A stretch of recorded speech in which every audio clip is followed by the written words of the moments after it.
For those of us practicing on the Buddhist path, it's nice to have an idea of progress, of where it is that we're going and how it is that we're going to step by step get ourselves there. So it's good to have a map of the territory. And one of these maps that we find in early Buddhism is called the gradual training. And so in today's video, what I'm going to do is discuss the gradual training. I'm Doug Smith of the Online Dharma Institute, that's onlinedharma.org. If you're new to this channel and interested in living a wiser and a kinder and a calmer life, consider subscribing to the channel and click the bell down below if you want to receive notifications when I come out with new videos. So what I'm going to do in today's video is discuss this gradual training. As I say, we want some idea of the progress of how we're going to get from where we are right now to at least, if not the final goal, then at least farther along. And we want some idea of the progress along that path. And this is one of these maps that the Buddha gives us.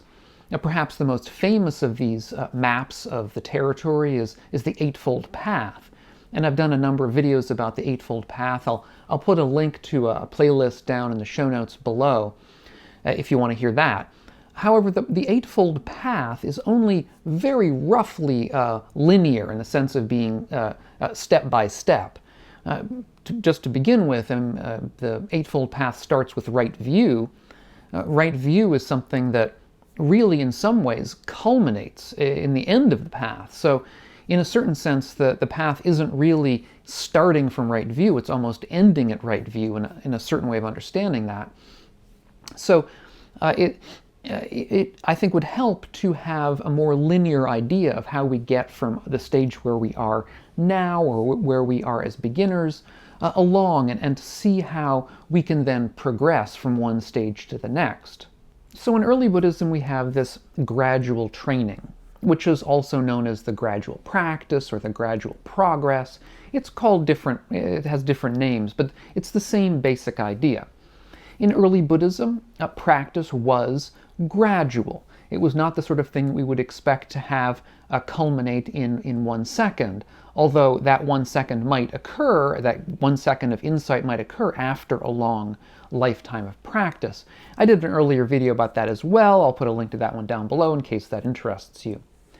So there's an early talk, an early discussion that the Buddha has with a man named Moggallana the accountant. Now this is different from Moggallana, who was the Buddha's sort of one of the Buddha's famous disciples. This was a lay person, somebody who presumably practiced mathematics, which was something that was really quite difficult and complex back in the day. I mean, even counting the numbers was considered difficult for some people back then. And Moggallana asks the Buddha about this. He says that where he is, he's aware of a lot of people, presumably that he talks with and that perhaps he does business with, who are in livelihoods that have a kind of gradual progress. He says that when I'm building my great big house, he presumably is someone relatively wealthy, he says that even building this house was a kind of a gradual progress. He says down to the last stair. So they have to build the whole house up bit by bit. It's not the sort of thing that happens all in a day. And the staircase itself has to be built step by step. And he also has other examples. He says that a Brahmin who's learning the chants has to learn them in a gradual step-by-step manner. They learn one stanza and then another stanza and another stanza. Or somebody, an archer, learning to shoot arrows has to learn step by step. I mean, they begin and they're not very good. And over a period of practice, they get better and better. And so and he also says, of course, in his own profession of being an accountant, when he's teaching people about mathematics, and he talks about teaching people how to count. He says you even have to count up to 100. That is the sort of thing that takes time and effort. And it happens slowly, bit by bit. And so he asks the Buddha if there's anything similar in the Buddha's teaching, in the Buddha Dharma. And the Buddha says, indeed there is. Indeed, the Buddha Dharma is the same kind of path. The Buddha compares the teaching or the practice to to training a horse. This is the sort of thing that the Buddha says in several different of his discourses, that the training that we undertake along the Buddhist path is similar to somebody training a horse, a thoroughbred horse who is perhaps going to go into the king's service, he says in a different place. That you're going to begin with a horse who is wild, who has no particular knowledge of training at all. And it's going to take a long period of time of slow and steady progress to get the horse to a place that they can be of service. And so on this very point, the Buddha says elsewhere, he says, mendicants, I don't say that enlightenment is achieved right away. Rather, enlightenment is achieved by gradual training, practice, and progress. And in another place, he says, he compares it to the ocean. He says, the ocean gradually slants, slopes, and inclines, with no abrupt precipice. In the same way, in this teaching and training, the penetration to enlightenment comes from gradual training, practice, and progress, not abruptly. Now, there are various different descriptions of this gradual training in the early suttas. And they're not all the same. In other words, different descriptions of the gradual training will tend to emphasize different parts of it. And so what I'm going to try to do here is sort of bring together a compilation of these in a way that I think makes sense in a relatively short video, because some of these descriptions are actually quite lengthy and include quite a lot of material in them, which is not necessarily all of interest to us. But so in any event, what I'll be presenting here is something of a compilation from these different suttas. And all the suttas that I'm going to be using will be linked down below as well in the show notes in case you're interested in them and reading them firsthand. So the gradual training begins with the arising of an awakened teacher, an enlightened teacher in the world, a Buddha, if you like. Without such a teacher, it would be very, very difficult to undertake this training. We would have to discover it all for ourselves.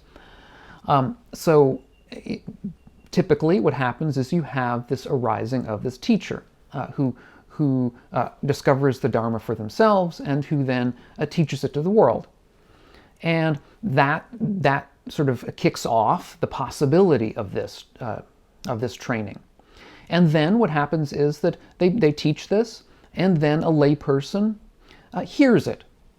They hear the Dharma for themselves. And then after hearing the Dharma for themselves, they remember it, they reflect upon it, and after reflection, perhaps over a period of time, they begin to accept it. They begin to understand that it makes sense. And this period of time may be quite lengthy, it doesn't say, but we understand how that might happen. And at this point, there is a turn in the gradual training. And this turn is perhaps one of the reasons why the gradual training isn't often emphasized nowadays when we learn about early Buddhism and when we learn about the Buddha's message. And that is because the gradual training at this point says that the layperson begins to understand that living the Dharma, living the Buddha's message is very difficult from within a householder lifestyle, from within a lay lifestyle. That the purity required to practice this will suggest that one joins a monastic order. And so what the person does at this point, what the layperson does at this point, is to join the monastic order. And so the remainder of the gradual training, which is indeed quite lengthy, comes after the person has become a monastic. Now, from my point of view, we don't necessarily need to therefore disregard this teaching at all, because the entire teaching is indeed largely applicable to lay people as well. Some of it is not, we'll discuss that, but this is something in any event we have to keep in mind, is that what comes now is that the layperson has joined the monastery. And at this point, it's said that true ethical training begins. So the ethical training really isn't something that the layperson undertakes before joining the monastery. Now, what is this ethical training that they undertake? It includes, to begin with, the typical parts, or many of the typical parts of right action and right speech that some of us at least will be familiar with from the Eightfold Path. That is, we don't kill, don't steal, don't lie. Ordinarily, it's said don't commit sexual misconduct within the Eightfold Path. However, in this circumstance, the person has joined the monastery so that they become celibate. Now, but this is one distinction that we can leave aside if we're not, of course, in that particular path, in that particular part of the path. With a right speech, I've already mentioned not lying, but there's also, we try to avoid things such as harsh speech, divisive speech, speech that divides one person from another. Things such as idle chatter, that is, speaking in ways that aren't useful or helpful, but simply just to blah, blah, blah, as it were. These are the kinds of training that we get in ordinary life in the Eightfold Path. They're also part of this basic ethical training that the monastic undertakes. But the ethical system of the monastic is actually quite a bit larger than that of the layperson. That is to say, there are a number of things that the monastic is supposed to avoid doing, which are described in these texts as ethical matters. The word is sila in Pali, which is the same word we use for the ethics of these other things we just discussed. So, for example, the monastic is supposed to avoid, it said, injuring plants and seeds. Now, Bhikkhu Bodhi, who was a translator of this early material and a monastic himself, says that the matter of not injuring plants and seeds is probably something that is considered etiquette. In other words, the Buddha didn't believe that plants or seeds were sentient beings. However, he seems to have said that monastics shouldn't injure plants and seeds because it was believed in the broader culture that that was sort of unseemly for monastics to do those sorts of things, perhaps in comparison with the Jains. The Jains were another religious community at the time who practice a practice of complete non-harming. And so in a similar way, he perhaps suggested that monastics shouldn't harm plants and seeds so that they would not be bad comparisons with the Jains. Another reason for this is that monastics were not supposed to feed themselves. They shouldn't go out and pick plants for themselves in order to gain their food, because they were supposed to remain in close contact with lay people. They were supposed to beg for their food, their alms, from lay people in order to keep them in contact with the lay community so that they could teach the Dharma to the lay community in response for gaining alms. And of course, if they were able to gather their own food, then they couldn't do that. But there were other things. For example, monastics were supposed to avoid things such as singing and dancing and shows, any kind of music. These are sorts of things that monastics down to this day are not supposed to engage in, at least in traditional communities that follow the early teachings. Also, they're supposed to avoid money. Monastics are supposed to not have money. They're not supposed to handle money. Now, this is one of the, all of these that I've just discussed here are ways in which the monastic lifestyle is quite different, completely different really from the lifestyle of the layperson. The monastic is supported by the lay community, so they're not supposed to do these things. They're supposed to have a completely radically minimalist lifestyle, if you like. It's a practice partly. Once we have undertaken these things, then we move. We either move our practice to the next stage, or we consider that the practice evolves and deepens into a practice of, and again, we're sort of moving along here in this gradual training. It moves along into a practice of contentment with very little. And that's part of the point of undertaking the Buddhist path in general, even for a layperson, but specifically and more radically, if you like, for a monastic, that they're supposed to be content simply with their robe and their bowl, the bowl that they use to beg for food and to receive food in, and the robe that they clothe themselves in, and with very, very few other possessions. I believe things like a razor to shave their hair and perhaps some medicine that they might need, those kinds of things, but almost nothing else. And I think we can see that the idea here is to pare down life to its essentials, to have less room for clinging, which is not to say that we don't necessarily cling to our robe and our bowl. Monastics that I've heard talk about this say you do end up clinging to the robe and the bowl, but it's less. There's less of a scope for that kind of clinging. So we move over time from these kind of ethical avoidance practices, where we're avoiding things that are literally, let's say, unethical in the broader scheme of things like killing and stealing, and towards things that are more subtly unethical, let's say, or problematic, such as getting involved with shows and music which may not be unethical for lay people, but in a monastic context become unethical, if you like. We move, as we see, we move from that to a notion of contentment with very little. And this, I think, lays the groundwork for the deeper practice of what's called guarding the sense doors, or sense restraint, is also called sense restraint. And the idea here, again, this is further along the path now. We're getting quite deep into it. Sense restraint is a practice I also discussed in an earlier video, and I'll put a link to that video also down below in case you want to hear more about it. But in a nutshell, the idea of sense restraint is that we not only restrain ourselves from doing certain things in the world, but also we are aware that even if we're walking along the street or doing whatever business we have to do in our lives that's perfectly fine and all the rest as a monastic, there are things that we might see or hear or taste or touch that may cause different kinds of desire to arise in us, clinging to arise, grasping to arise in us. They also might cause the opposite. They might cause various forms of rejection or disgust to arise in us.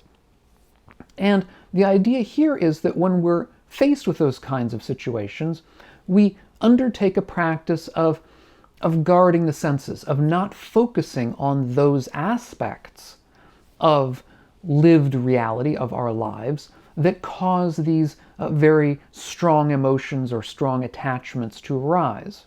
And in the broader scheme of things, this is a mindfulness practice. We're trying to cultivate a sense of mindfulness within us so that we become aware when there's something alluring in the world that tends to draw us, that makes us greedy for it. We also are mindful when something is, let's say, repellent in the world, that makes us want to push it away and stay away from it. We're aware of both of these, and we try to restrain ourselves from focusing on those aspects that either cause this alluring sensation, this desire to arise, or this ill will, hatred, anger to arise within us. It's a practice, again, of restraining the senses, of drawing the senses more inwards so that we're less entangled with external things. And it's said that when we undertake such a practice, happiness, a kind of internal joy tends to arise within us because we find ourselves less entangled with the hatreds and the greeds of the world. And this happiness that arises also allows us to have a deeper sense of mindfulness and clarity of comprehension, clarity of seeing. Because we're less entangled with the world, we're able to see more objectively. This Bhante Sujato translates this idea as one of situational awareness, that we have a better kind of situational awareness when we're in this kind of state where we're not so entangled with things. Because we see things as they really are. And this practice is supposed to become part of our lives. In the same way that the Zen monastic Thich Nhat Hanh talks about the joys of washing the dishes. He talks about how sometimes, ordinarily, you wash the dishes in order to get them clean. That is to say, we sort of have a greed, we have a kind of a subtle desire for clean dishes because they look nicer. And so we're after that kind of end. And if we wash the dishes with that kind of end in mind, then we're trying to get the washing over with as quickly as possible in order to achieve that end.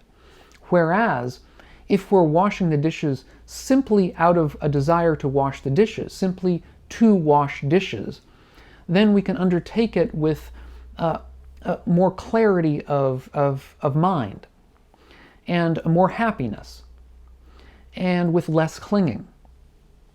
And in Thich Nhat Hanh's idea, and the general idea, we're taking this into all of our lives. So we're using this kind of strategy to give us a clearer vision of the way things really are without becoming entangled in the parts that cause us greed and hatred and ill will. And this, in turn, allows us, this kind of mindset that we get ourselves in, allows us to, as it said, overcome the 5 hindrances, what are called the hindrances to meditation, to meditative insight. These are, I did a video about those too. I'll also include that down below in case you want to hear more about that. But basically, 5 hindrances are, as we've seen, the hindrance of sensual desire, where we want certain things to be, and we're fantasizing about them perhaps, and thinking about them, and that gets in the way of our meditation. Or ill will, anger, also gets in the way of meditation.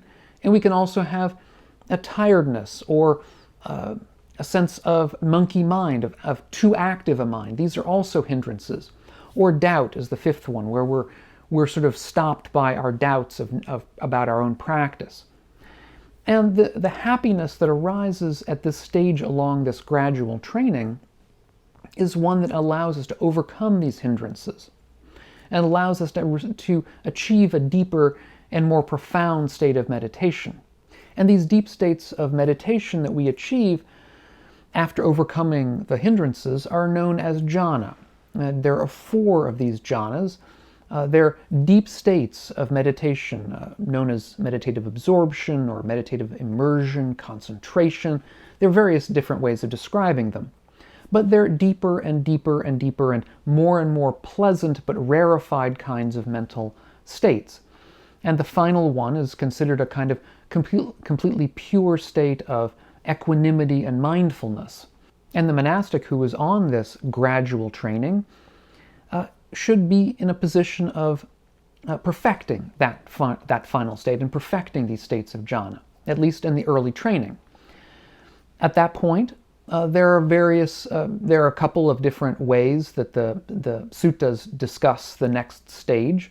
Some of the suttas talk about developing what are called the iddhis, or these kind of spiritual powers, supposed kind of supernatural abilities of extrasensory perception and so on. I will leave those aside for now. I'm personally skeptical of them, but in any event, they're not essential to the actual path. They're not really what we're aiming at. Instead, the true aim is brought out in all of these suttas, but in others of them specifically.